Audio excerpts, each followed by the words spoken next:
I bought 3 alien women's for pennies, not knowing they were alien princess. The market deal. The orbital bazaar on Station Volta hummed with 1,000 languages, the air thick with exotic spices and recycled oxygen. Finn Drake squeezed between stalls selling everything from questionable meat to stolen data chips, his credit chip light as always. 3 months of failed cargo runs had left him desperate, and his freighter, the Wandering Star, needed crew badly. Service units. Barely used. A Crevathy merchant's tentacles waved frantically from a shadowed corner. Special price for you, human. Finn shouldn't have stopped. But the merchant's desperation matched his own, and the 3 figures standing in stasis pods looked almost too pristine for this forgotten corner of the station. Their features were striking, otherworldly in a way he couldn't quite place. One had hair that seemed to catch light impossibly, another's skin held an opalescent quality, and the third possessed eyes that held depths he'd never seen in manufactured beings. How much? Finn asked, already knowing he couldn't afford even basic models. 10 credits. All 3. That's... Finn stopped. Nothing cost that little unless it was stolen or broken beyond repair. The merchant's eyes darted nervously toward the station security booth. Take them now. I must leave quickly. Something in the merchant's urgency made Finn's decision. He transferred the credits and helped load the pods onto his cargo hauler, not quite believing his luck. Within the hour, he had them aboard the Wandering Star, his hands trembling slightly as he initiated the activation sequence. The first pod opened with a hiss of pressurized air. The woman inside stepped out with fluid grace, her posture radiating authority despite her simple clothing. I am Serena, she said, her voice melodious but firm. To whom do I pledge service?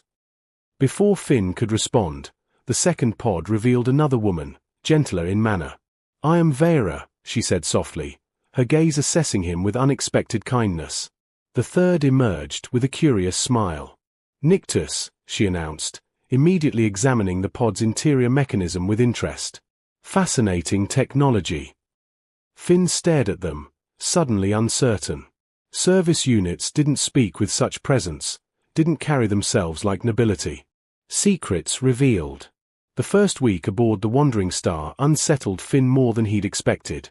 Serena reorganized his entire cargo manifest with an efficiency that suggested military training, not programming. Vera discovered his hidden stash of painkillers for his chronic back injury and prepared something from the ship's modest supplies that worked better than anything he'd bought. Nictus practically rebuilt his navigation console, humming while she worked. Where did service units learn these skills? Finn asked one evening, watching Serena negotiate with a port authority officer over the comm with diplomatic precision that saved him a hefty docking fee. She turned to him, something unreadable in her expression. We were educated extensively before our employment. The answer felt like a half-truth, but Finn didn't press. Everyone in space carried secrets. The meteor storm hit without warning during their approach to the Helion system. Alarms shrieked as fragments pelted the hull. Finn lunged for the controls, but Serena was already there, calling out coordinates. Vera secured loose cargo with impossible speed while Nictus rerouted power to the shields, her fingers dancing across panels she shouldn't have understood. They moved like a trained unit, perfectly synchronized. The Wandering Star limped through battered but intact. In the aftermath silence, Finn found all 3 watching him with identical expressions of resignation.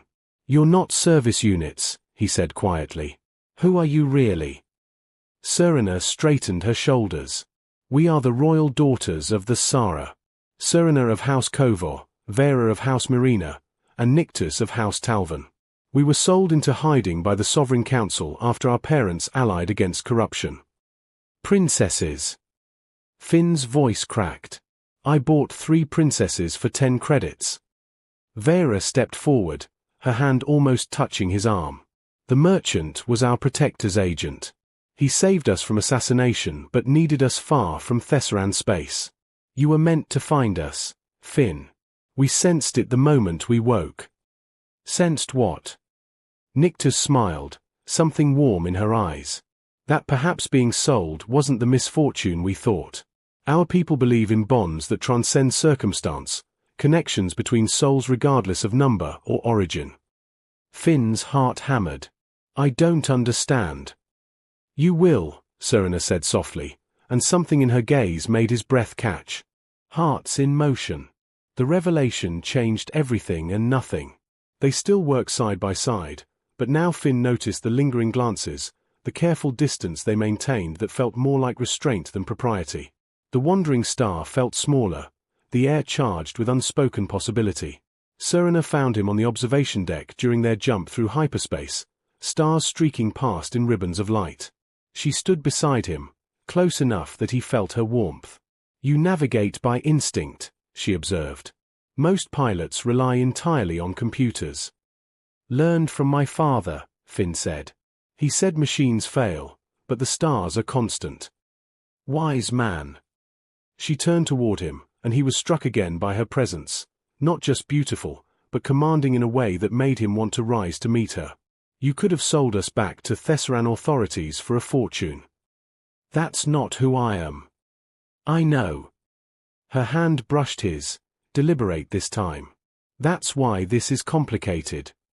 Their eyes met, and Finn saw the struggle in her gaze, duty warring with something else. Before he could speak, she leaned in, her lips meeting his in a kiss that tasted of starlight and promise. When she pulled back, her composure had cracked just slightly. That was improper, she whispered. Do it again, Finn breathed. She did, deeper this time, her fingers curling into his shirt. When they finally broke apart, both were trembling. The next day, Finn injured his hand repairing a coolant leak. Vera insisted on treating it in the small medical bay, her touch gentle as she cleaned the burn. But her hands lingered, tracing the old scars on his forearms. You've been hurt often, she said softly. Trader's life. He tried to keep his voice steady, but her proximity made his pulse race. Nothing I couldn't handle. You shouldn't have to handle everything alone. Her eyes lifted to his, full of empathy that made his chest tight. I see your loneliness, Finn. Years of it, worn into your bones. Vera. She kissed his scarred knuckles, then his wrist, then leaned in to press her lips to his. The choice. The kiss with Vera had barely ended when the proximity alarm shattered the moment. Finn rushed to the bridge, finding Nictus already at the sensors, her expression grave. Thessaran scout ship, she announced. They've been tracking our ion signature. Within the hour, 3 sleek vessels surrounded the wandering star, their hulls bearing the royal insignia. The lead captain's face appeared on screen, a weathered woman with kind eyes. Princesses, your exile is over. The corrupt council has fallen. Your people call you home to reclaim your thrones. Finn watched Serena, Vera, and Nictus exchange glances. This was what they deserved, their birthright, their purpose. Everything he couldn't give them.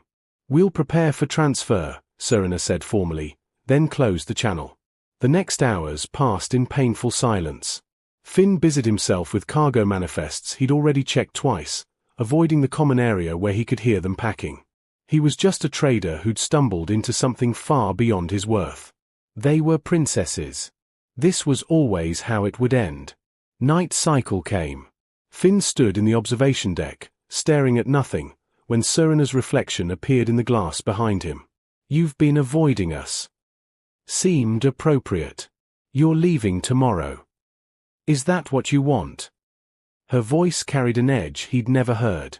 What I want doesn't matter. You have a duty. She spun him around, her eyes blazing. Don't you dare decide for us what matters. Do you think that kiss meant nothing? That Vera's tears when she packed meant nothing? You're princesses. And you're a coward. The words stung, but she softened them by cupping his face. We've spent weeks falling in love with you, and you won't even fight for us. I have nothing to offer you. You offer yourself. In Thessaran culture, that's everything. Vera appeared in the doorway, Nictus beside her. We don't want thrones if it means losing what we've found here, Vera said quietly. We want choice, Nictus added. The freedom to love who we choose, build what we choose. With you. Finn's throat tightened. You'd give up everything. We'd gain everything, Serena said. If you'd stop being noble and just tell us what you feel. Before he could answer, the ship shuddered violently.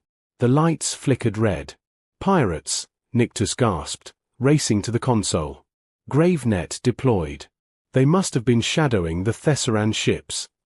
Scanning for royal vessels to ransom, Serena cursed. And we're caught in it. The wandering star lurched as the pirate cruiser's tractor beam locked on. Finn's hands flew across controls while the three princesses moved with practiced coordination.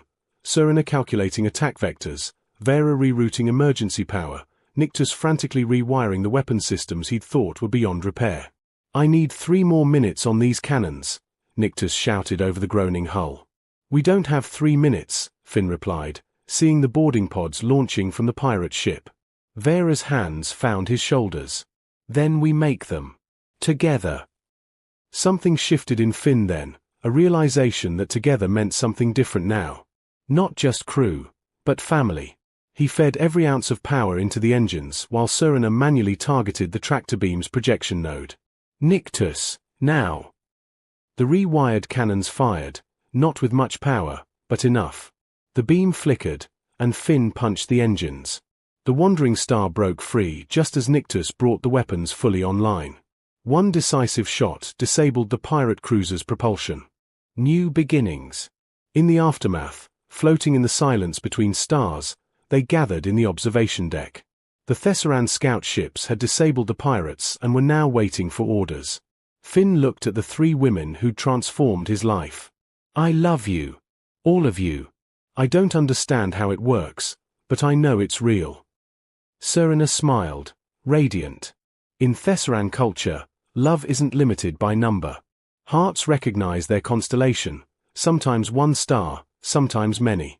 We recognized ours the moment we met you. But your people need you. Our people need leaders who understand freedom, Vera said. We can guide them without wearing crowns. We can be diplomats, ambassadors, building bridges between worlds. Nyctus pulled out a small device she'd been crafting for weeks. I've been working on this, a communicator that can reach the Sara instantly. We don't have to choose between duty and love. We can have both, just differently. Finn's eyes burned. You'd really stay? Build this life with me. We'd build it together, Serena corrected. She reached for his hand, and Vera and Nyctus joined them, forming a circle. There's a Thesseran ceremony, the bonding of stars. We'd like to perform it with you. Under the vast canopy of space, they spoke vows older than human memory. Each exchanged tokens. Finn gave them pieces of his father's compass, promising to always find their way home to each other. Serena offered a royal seal, reforged into 4 matching pendants. Vera presented crystals that pulsed with their combined heartbeats. Nyctus gave them rings she'd machined from the wandering star's hull, binding their fates to this vessel. When Serena kissed him, it felt like coming home. Vera's kiss tasted of healing and promise. Nyctus's kiss sparked with joy and future adventures. They held each other as the stars wheeled overhead, for souls merged into something greater. The Thesseran captain granted them blessing to serve as roaming ambassadors. The wandering star would carry them between worlds, neither royal nor common, but free. Finn realized the universe had given him everything when he thought he had nothing. Not through wealth or status, but through connection, the rarest currency of all. Lessons. Love recognizes no hierarchy, only the truth of hearts that choose each other freely against all odds and expectations. Family isn't defined by blood or tradition, but by those who stand beside you when the universe tests your courage. The greatest fortunes aren't measured in credits but in the souls who see your worth when you cannot see it yourself. True freedom comes not from escaping duty, but from choosing how to honor it while remaining true to your heart's constellation.